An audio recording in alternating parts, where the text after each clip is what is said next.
3번 공익사업을 위한 토지 등의 취득 및 보상에 관한 법률에 대한 설명으로 옳지 않은 것은 1번 구하천법에 의한 하천수 사용권은 공익사업을 위한 토지 등의 취득 및 보상에 관한 법률이 손실보상의 대상으로 규정하고 있는 물의 사용에 관한 권리에 해당한다. 자, 요거 일단 모르죠? 저도 처음 본 선지였어요. 하지만 옳을 확률이 높다 생각했다. 왜냐면 여기서 물어보는 게 하천수 사용권이 손실보상의 대상이냐, 그리고 물의 사용에 관한 권리가 맞냐, 이걸 물어보는데 여기서 틀리게 만들 게 없다. 먼저 하천수 사용권은 하천을 사용해서 어떤 이익을 내고 있다면 재산권이라고 볼 수 있죠. 재산권이니까 손실보상의 대상이 될 수 있고, 물의 사용에 관한 권리, 이것도 상식적으로 그렇다 할 수 있죠. 일단 물음표 동그라미 치고 넘어갑니다. 다음 2번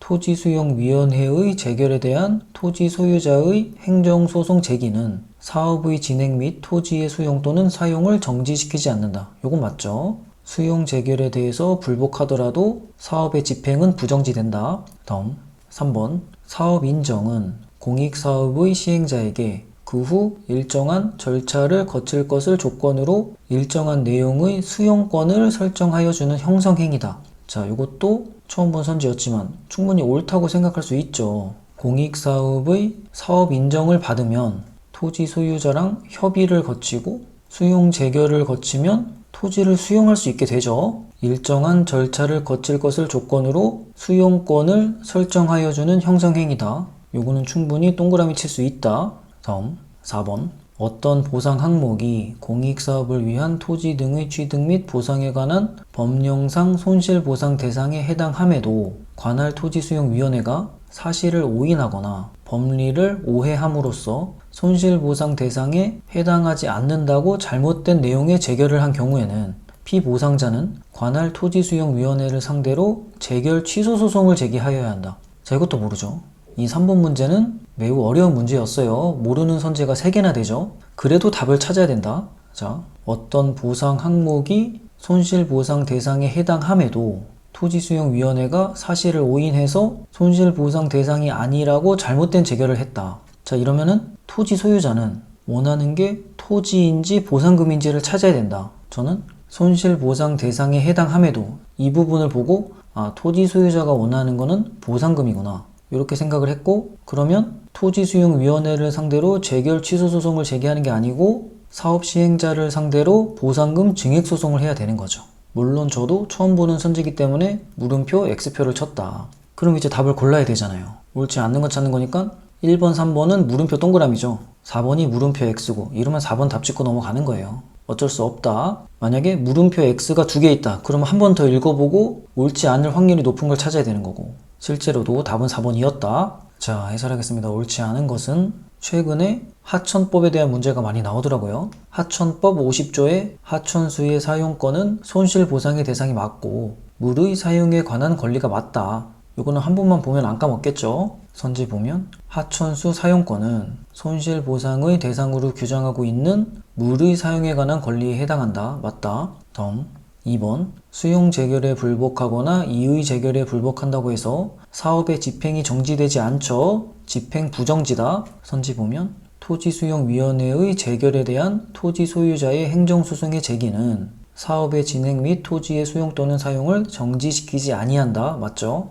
다음 3번 사업 인정을 받게 되면 수용 절차를 거치게 되죠. 사업 인정이라는 거는 일정한 조건을 거치면 수용권을 획득하는 형성행위다. 어떤 절차를 거쳐요? 사업인정 고시를 받고 토지 소유자와 보상금 협의를 시도하고 협의 불성립 시 강제 수용을 위해 재결을 신청한다. 수용 재결을 신청하고 수용 재결이 나면 토지수용위원회가 보상금을 결정하고 사업 시행자가 보상금을 내면 토지를 수용하는 거죠. 그래서 선지 보면 사업 인정은 공익사업의 시행자에게 그 후 일정한 절차를 거칠 것을 조건으로 일정한 내용의 수용권을 설정하여 주는 형성행위이다. 맞다. 여기서 형성행위라는 것은 없던 권리를 새로 만들어 준다는 거예요. 우리가 6장에서 자주 봤던 형성력이랑은 다르죠. 형성력은 판결의 효력이 바로 나타나는 거.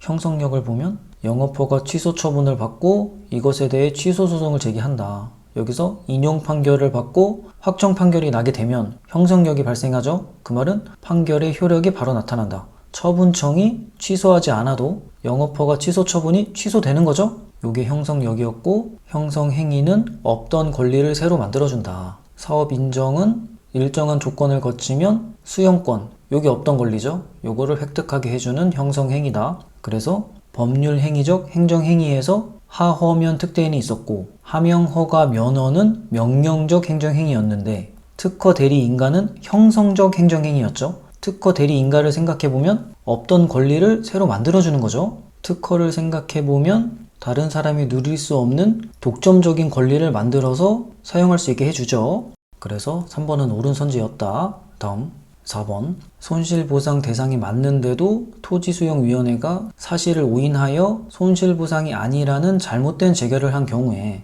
사업시행자에게 보상금 증감 소송을 제기하는 게 맞는 거지, 토지수용위원회에 재결 취소 소송을 제기하는 게 아니다. 여기서는 손실보상 대상이 맞는데도 이 부분에서 토지 소유자가 원하는 게 보상금이다. 요거를 캐치할 수 있어야 답을 찾을 수 있다. 토지 소유자의 목적이 보상금이면 보상금 증감 소송, 토지 소유자의 목적이 토지면 토지 수용을 반대하면 수용 재결 취소 소송을 제기하는 거였죠. 선지 보면 어떤 보상 항목이 손실보상 대상에 해당함에도 토지수용위원회가 사실을 오인하거나 법리를 오해해서 손실보상 대상에 해당하지 않는다고 잘못된 내용의 재결을 한 경우에 피보상자는 토지 소유자를 얘기하는 거죠. 이 사람은 관할 토지수용위원회를 상대로 재결 취소 소송을 제기하는 게 아니고 사업 시행자를 상대로 보상금 증액 소송을 제기하는 거죠. 다음 문제.